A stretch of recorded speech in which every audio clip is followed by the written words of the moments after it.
Welcome back, my Duelist friends. Casual Duelist here. It is Thursday, and it's time for another fun speed duel deck. So, what are we doing today? Today, we're doing another type of tech dinosaur. Um, and this time, it's just fully to them. It's not got to do with me just running Gilosaurus because he's great.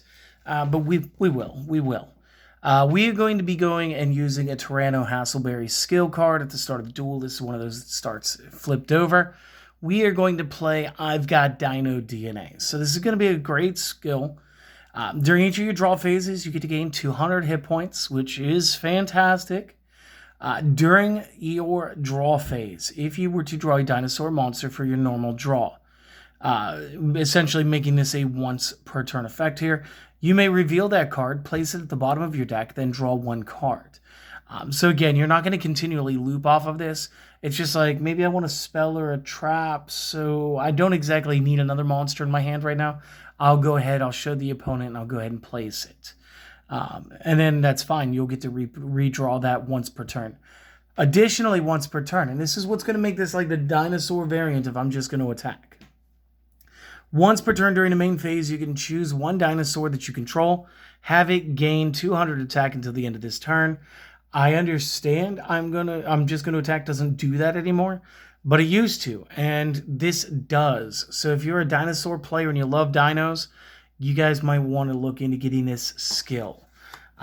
As far as the main deck is pretty adventurous.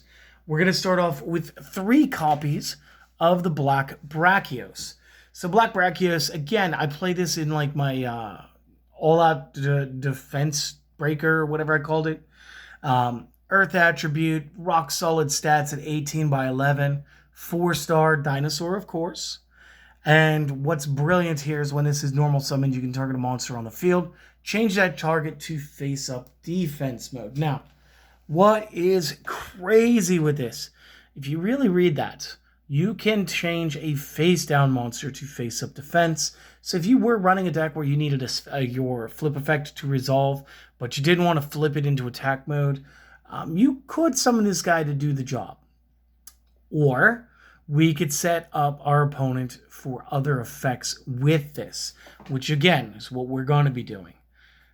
Next up, we are going to play 2 copies Gilosaurus.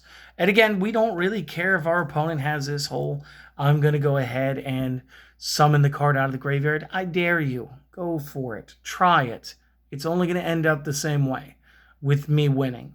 So, we're going to play this guy. He's just a quick special summon. He's just there to help you get more bodies on the field real quick. Obviously, we play less of him than we used to. We dropped it from 3 to 2 for this deck build.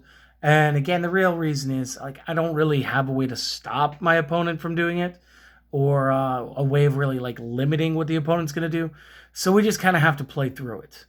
So yeah, 2 Gilosaurs. And then we're going to use one of the Jirac cards I haven't used in a while, and that'll be 3 copies of the Jirac Iguanin. So again, 4-star, 17 by 7, not bad. Fire dinosaur this time, which is different. If this card destroys an opponent's monster by battle, you may target a set card your opponent controls, return the target to that hand. So, if we kill a monster, we can bounce another card that's face down. This is crazy good. And again, maybe we don't want to deal with some back row. Maybe we Book of Moon to monster card. So maybe there's a monster we know we can beat, and we know there's one that's just face down. We don't want to deal with it. We'll attack the monster, bounce that set monster card.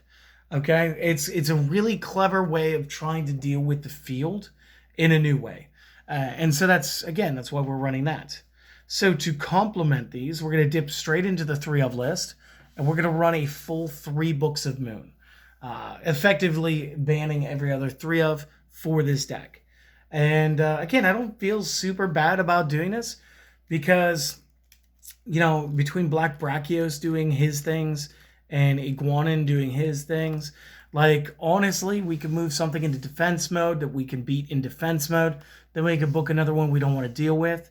We can attack the one that's now in defense to bounce the one we booked. Like, there's a lot of synergistic plays here. Again, maybe you don't want to deal with a back row. You want to guarantee your hits. I'm going with a very heavy-handed 3 Night Beams. Again, normally wouldn't do this, but this deck, it kind of works. So if it works in playtest, it should work anywhere else. So again, Night Beam helps us eliminate back row threats, and then we can just focus on juggling the monsters around. Another really fun tech that we could do with both the Book of Moon and the Black Brachios is the Shield Crush. I always talk about this card, but like, what does it really mean? It says, target a defense monster and destroy it. That's it. Simple sentence. But why is that monster in defense? Did we book it? Is it face down? Did Black Brachios do his thing? Is it a face-up defense? Did our opponents go, wow, they've got too many attackers, and put themselves in defense? Maybe they went to attack us and we hit them with our trap card, the Windstorm of Itaqua. Maybe we just changed all their battle positions from face-up attack to face-up defense position. And then it's our turn again. And now we've got like all of these things that we could do. And maybe we do let 1 or 2 shield crushes rip through and then let the rest of our dinosaurs do their work. This is the main deck. I can't talk about how good and how much fun this was to play.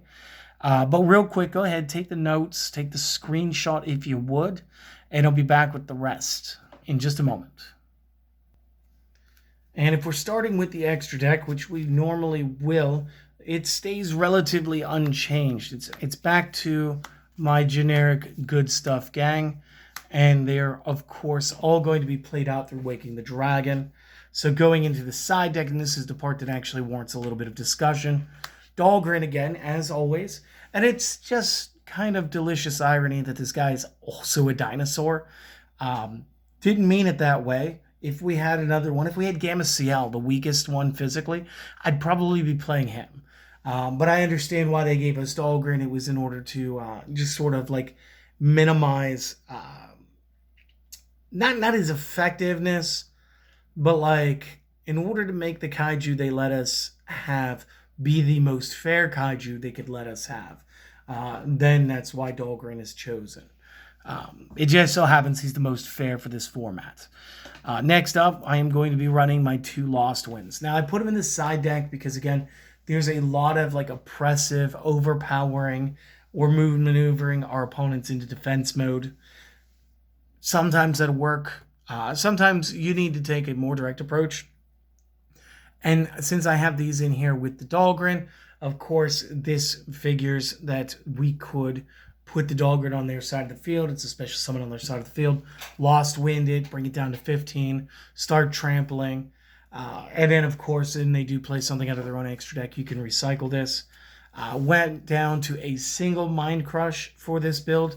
Again, I felt like since this was just a more aggressive build, it would be more fun to just play into the aggression and less into the control. However, if you like the Mind Crush more, go ahead and either take one of my 2 Wakings out or take the Lost Wind. And then that said, the last 2 cards will be copies of Waking the Dragon. Again, when these get banished and or destroyed and sent to the graveyard, these will allow you to summon anybody that's up there or that is currently in the deck. However, at this point, you're choosing from the extra deck. Let's be honest. So I hope that this satisfies as far as a dinosaur tech. Obviously, I hope that we get some more dinosaurs in the near future. It's a very fun typing. I don't know how to say it. It's just awesome. I love them. They're always big. They're gnarly. And maybe I will try playing more of the Jirax as like an engine once. And then maybe I'll even try like, because they do have like Black Stego, Black Brachio, you have Black Tyranno. Maybe I ought to try that too and just see about making that variant of dinosaurs as well. But between all the life gain, the extra power bonuses, and everything else that you get going on in this deck, I do think that this is actually going to be fun, fair, and should be able to upset your locals. All that said, guys, I just want to thank you guys for stopping by. It means everything that you guys continually support us. Again, continue to do so, please, with the likes, the comments, subbing if we've earned it. If you guys want to go a little above and beyond, as always, the Buy Me a Coffee link is in the description below. It's never necessary, but it is always appreciated. Guys, I just want you to go out and have a wonderful day. So even if you don't do any of those things, just go out, enjoy the rest of your day, and I hope to see you guys on Saturday with a deck profile for the Dark Paladin. Until then, you guys have a wonderful one, and see you next time. Later.